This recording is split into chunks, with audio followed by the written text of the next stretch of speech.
Mr. Zainul Abidin Rasheed, thank you very much for speaking with the Institute for Societal Leadership. I'd like to start at the start of your career. You were a journalist. Why did you decide to go into journalism? It's a very interesting question. You know, there were two choices I had. One was actually to be with SIA, and as a management trainee. I went for the second interview. Then I had another interview to do research journalism. And I thought both of them would give me the opportunity to see the world. That was my main aim. I wanted so much to see the world because we felt that Singapore was rather insular. You know, as though Singapore is the center of the universe. But there's so much to learn and so much to see from outside Singapore. So I thought working with Singapore Airlines would be able to give me the opportunity, or as a journalist. Journalism, I thought that that is one area of a career where you really you are ahead of the curve. You know about developments, you know about issues, and whether you're forced to or whether out of interest or passion, you have to read, you have to understand what's going on. So I ended up as a research editor of a monthly publication about East and Southeast Asia. It's called the Asia Research Bulletin. That was my first job. And I worked there for 5 years. I really enjoyed it. But 5 years down the road, there was a crisis at the Straits Times Group. This was the precursor to Singapore Press Holdings. The editor, the former editor of Berita Harian, the Malay newspaper, and his assistant were detained under the Internal Security Act and for alleged communist or pro-communist activities in terms of their headlining, in terms of content of the paper. And the paper lost two most senior editors, and they were searching high and low for someone to replace the editor. And in fact, I remember they told me they went around looking for some of the better or the top and leading Malays who were involved in either in journalism or in corporate relations. And who would want to take that job, you know, when the editor had just been That is my question. detained. Yes, knowing all this, But you I still was took part up of the the job. group then. The Asia Research Bulletin was part of the Straits Times Group. Oh, I see, okay. So then they asked me whether I could help. And actually my first reaction was no, not because of the political situation, but because at that time I did not have much faith in the mass media journalism. I thought it was too sensational. Maybe I was too serious a journalist. I was a research editor. I was doing a lot of research, serious journalism. I liked it. And I didn't want to really get into mass media journalism where you have to pander to circulation and readership, which is very much into pop, entertainment, and not keen on very serious matters that affect life. So, but they were very persuasive, and I told them I don't mind giving 5 years of my life to help them. But I will find a successor for them as editor of Berita Harian. And which in fact, from day one, I already started scouting for people whom I thought would be good successors. But 5 years turned into 20. Then that's true. So How? 5 years turned to 20. But I know, to be fair to myself, I even got people like Yatiman Yusof, who was formerly the senior parliamentary secretary. I've got Hawazi Daipi, who actually also senior parliament secretary, and Mr. Maidin Muhammad, who was political secretary or parliamentary secretary. These are people who I brought into Berita Harian, hoping that they would be able to allow me to leave after 5 years. But that didn't happen. But that didn't happen, partly because even people like Yatiman, whom I thought would stay as a very good editor, got hijacked or got persuaded by the ruling group PAP, and he in fact went into politics first, and then later Hawazi also came into politics. But I found out that in fact, having been in the media, the mass media, I found that that was a tremendous opportunity of actually reaching out to the people. Because, you know, if you really have ideas you want to share and develop with people, that's the instrument you need.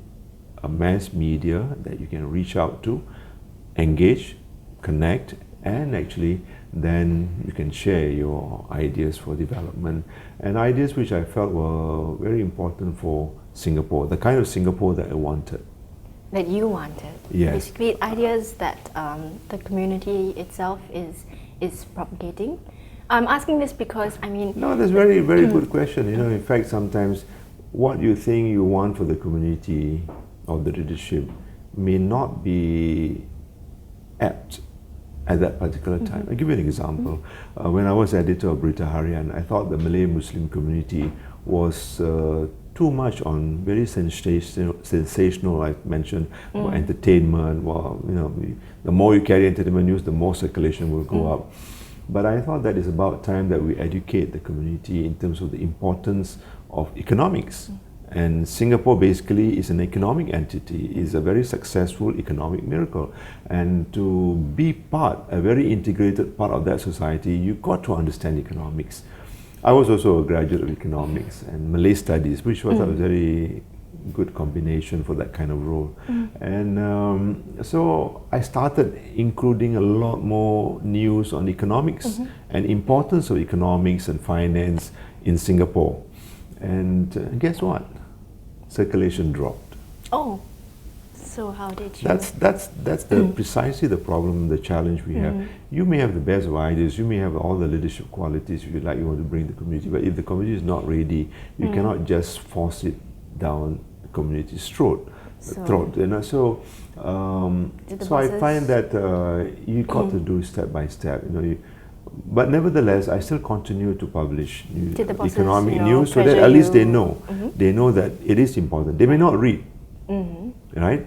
Circulation dropped, but at least they know, in fact, economics is important for their life. Were you under pressure to bring up the circulation?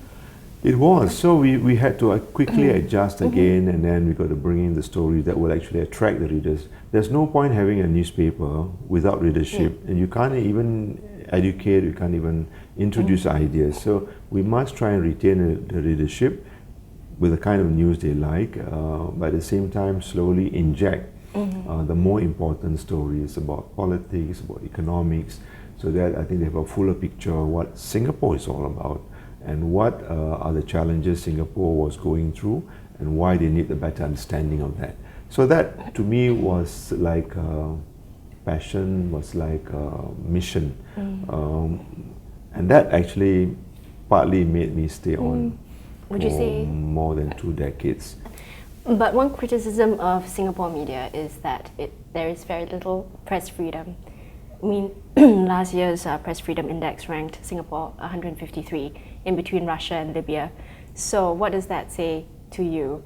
How did you experience any obstacles, shall we say? I've been to both Russia and Libya, and I live in Singapore, born and bred in Singapore. I would say that is an exaggeration. I don't know what yardstick they would use in terms of press freedom.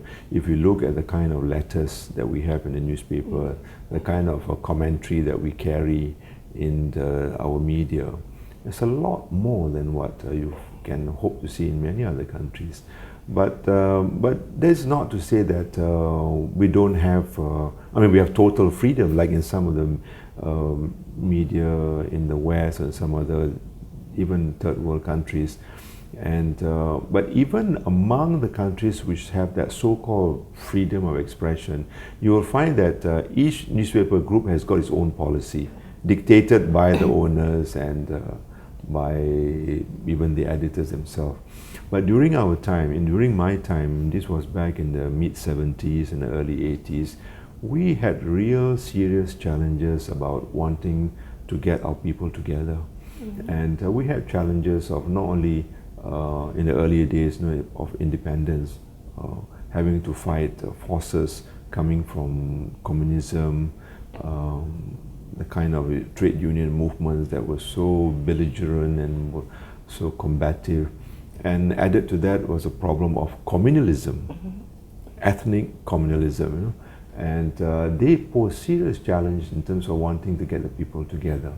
And I remember, I recall that practically every day, we editors among ourselves do discuss. I mean, we are people, we are not just yes men, but we believe that we share with the government in terms of what we want to achieve for Singapore. And we knew that in fact there are serious problems outside in terms of matters related to press freedom and what it could bring about.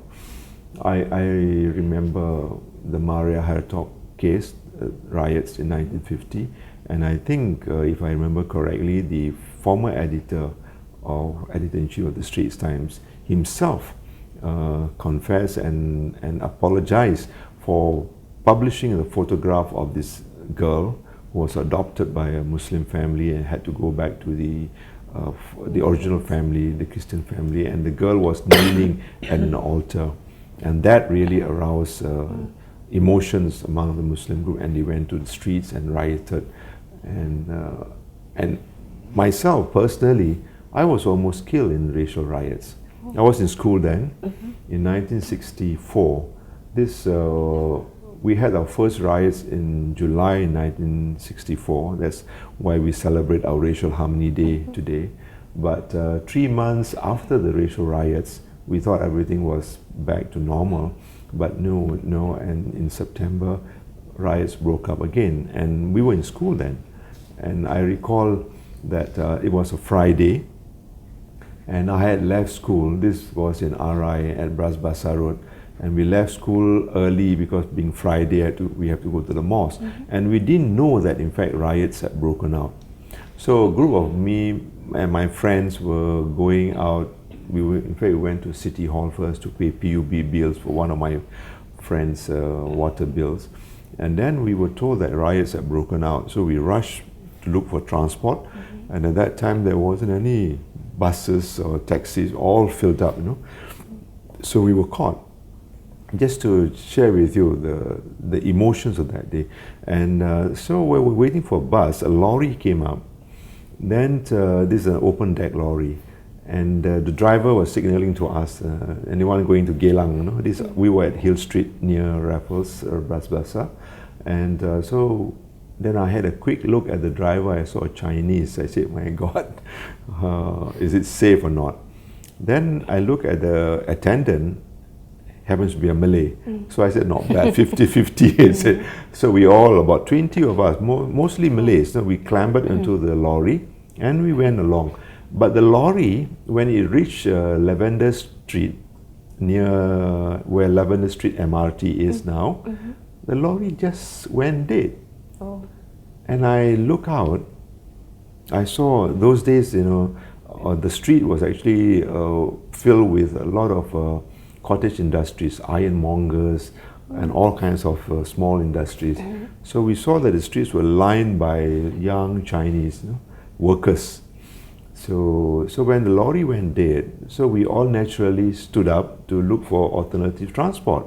So I guess the Chinese workers who were lining the street, when they saw a group of 20 Malays standing out on the lorry, they thought they were there to be attacked, they were to attack So then all the Chinese boys disappeared into their cottage industries, and the next moment they came out with acid bulbs, bicycle chains, and iron rods. And I was then a Sec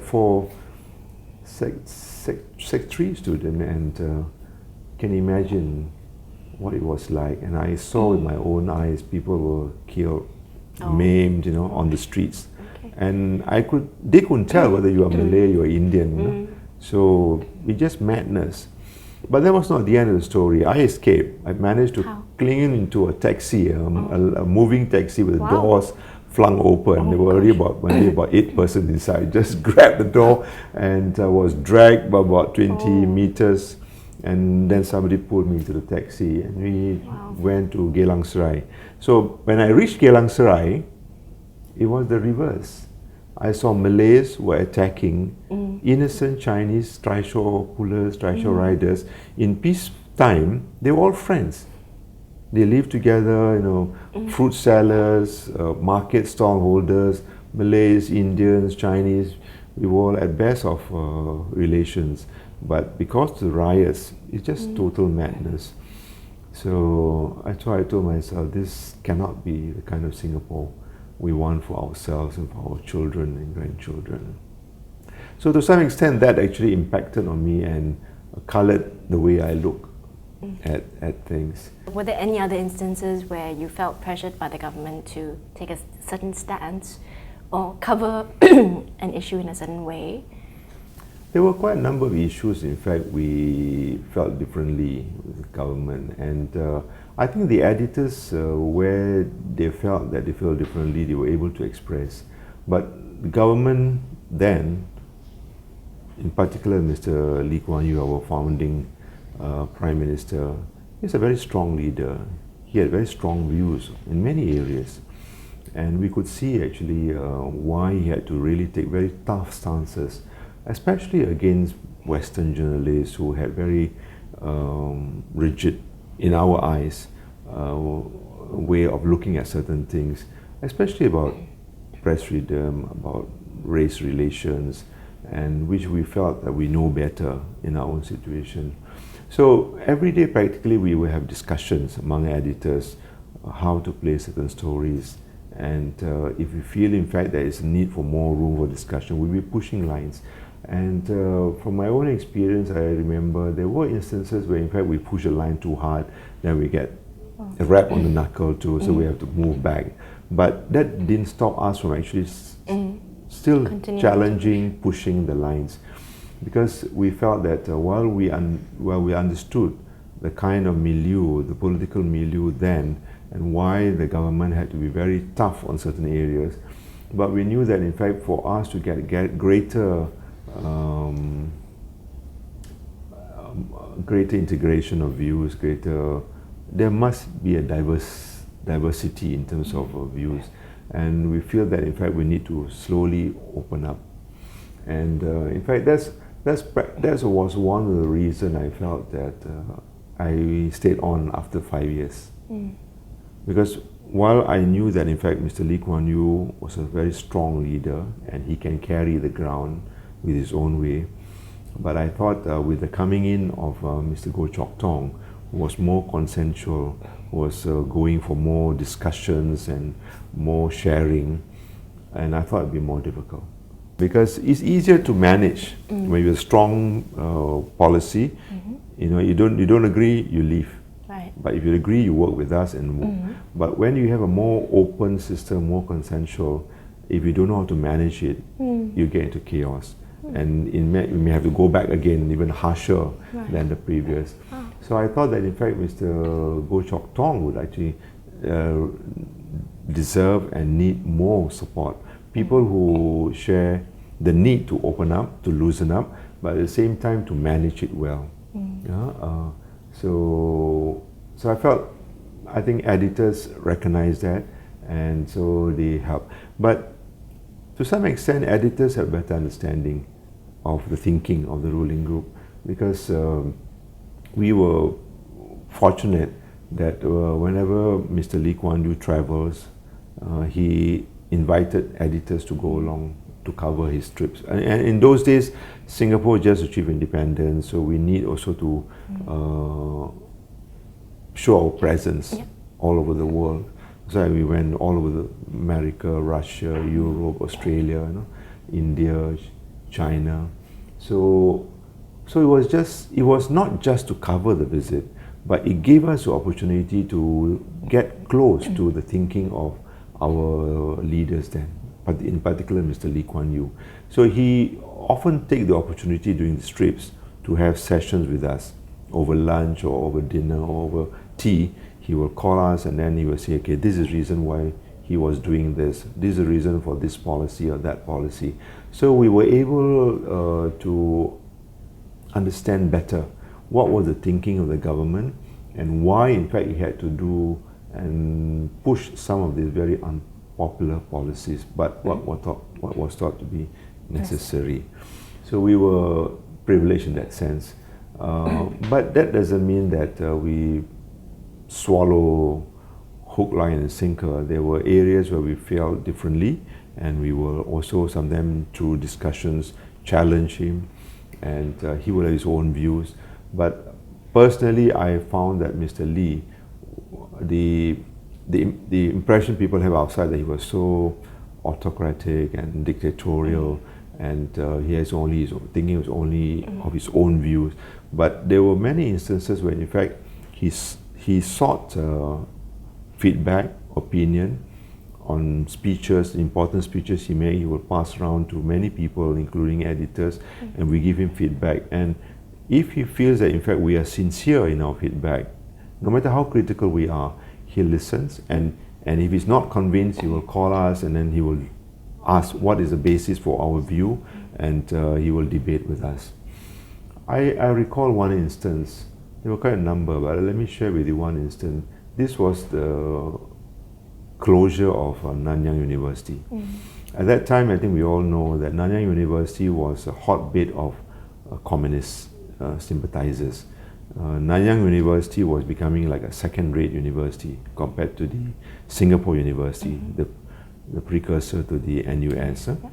And so a lot of people who come out of Nanyang University will be very disgruntled. They're like, their degrees are not recognized, and they get lower salaries.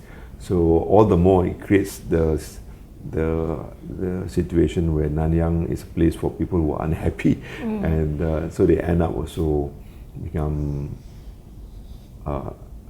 disgruntled people.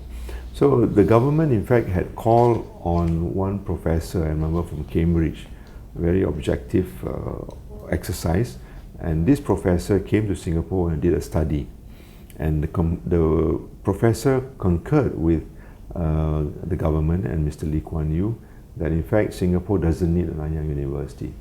One University of Singapore will be sufficient, and so Mr. Lee, in fact, had come out with a statement, a press statement to be issued, to say that we are going to close Nanyang University, and he called a group of editors to show us the press statement, and but we used the opportunity to tell him that, in fact, we don't agree. In fact, all the editors, including myself, we said we don't agree with you closing Nanyang University, because Nanyang University is not just about university. It was about the sentiment of the Chinese educated, Chinese ground Singaporeans who felt so strongly for Nanyang University. When it was first established, even trishaw pullers used to queue up and just give $1 or a few dollars to share to support that Nanyang University. And you cannot just close university and forget about that history. And he listened to us. I don't think he was convinced at first, because he had done all the studies to show that, in fact, there's best ways to close it down. So we suggested to him that, in fact, maybe save Nanyang's name and develop something else. And as it turned out, later on, he withdrew the press statement, and announced later that Nanyang University was converted to NTI, Nanyang Technological Institute, which then later became NTU. Right. So that's how we practically Singapore saved Nanyang. So, but the point I was making that he was willing to listen, but provided he feels that we are sincere, we're not just trying to ridicule him or disagree for the sake of disagreeing. So my experiences have been very productive, and I learned a lot from just working with Mr. Lee. What was your view of Mr. Lee as a leader? I think there's no question about it. He is a real first-class leader, a person who's totally dedicated to Singapore, a believer in what Singapore can do, and brilliant mind, and but not perfect. He has his own problems, controversies, and one of the problems is that he just sometimes speaks his mind too loudly. In fact, there was this occasion where his ideas, his mind about the Malay community, for example, up to that, yes. the hard truth, that I think upset a lot of Malays. And you publicly came out to say that it did hurt the community. That's right, yeah. Which was a very brave thing to do. I think it hurt my election results too. Last election, I think the book came out just about before election. But he did explain that, in fact, he said that 2 years before. The book took some time to publish, just before election, and it did hurt the Malays. But he was basically making a point that it would be difficult for the Malays to integrate in Singapore because of its religious values. He saw Islam as, or the religion practiced by Muslims as quite inhibitive and will make it more difficult for them to integrate, whether it's about food, whether it's about the religious practices. We do not deny that it can be difficult. We can see in present day context, all kinds of things are happening in the Muslim world. Even amongst the Muslim, the intra-Muslim problem is a big issue now, how to handle it. We can feel the majority of Muslims reject, for example, ISIS, the extremism that comes with it. And it's a battle for Muslims themselves. It doesn't help if actually non-Muslims also feel as though the majority of Muslims like that. But at the same time, we like to feel that the Muslims in Singapore are quite different. Because we are part of a different milieu, the Singapore milieu, Singapore system, and we were very frank with each other, how we see the problems, and we are able to tackle them. So there are still problems, but we are making progress in terms of integration. Okay, so do you think your ethnicity has helped or hindered your career? Well, I came from a very modest family background, and in my personal case, the opportunity that came for me, whether it's editor of Berita Harian, that's actually partly because I was a Malay. But through Berita Harian, I was able to become editor of Sunday Times and associate editor of Straits Times. And through that, I also, later when I became Member of Parliament, I worked as, in Ministry of Foreign Affairs, rising to be Senior Minister of State of Foreign Affairs. That all this, I feel that is a part of the total formula. It helps.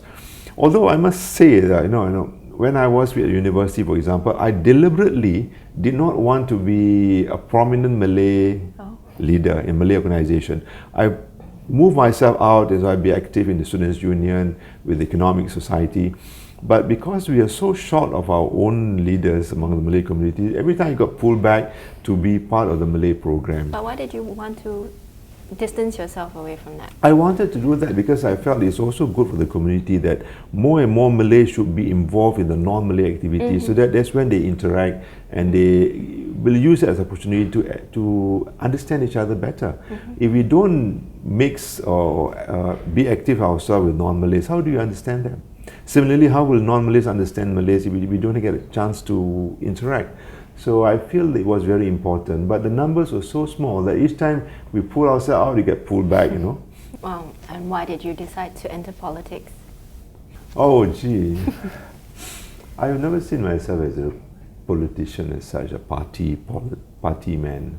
In fact, when I was first approached in 1976, that was only, about 5 years after leaving university, and I said I wasn't interested. So I told them I would like to serve Singapore, but through the ground, through the community, through government, through the non-government institutions. That's why with media, with Mendaki, and with MUIS, and a few others, Malay Muslim organizations like the Scholarship Fund Board. There was a People's Foundation I worked with, and many other NGOs. But 20 years after that, after going through what I wanted to do, then Mr. Lee Kuan Yew himself tried to persuade me to join in 1996. So he said, well, you've already done what you wanted to do, work outside, now try and come in and work from inside.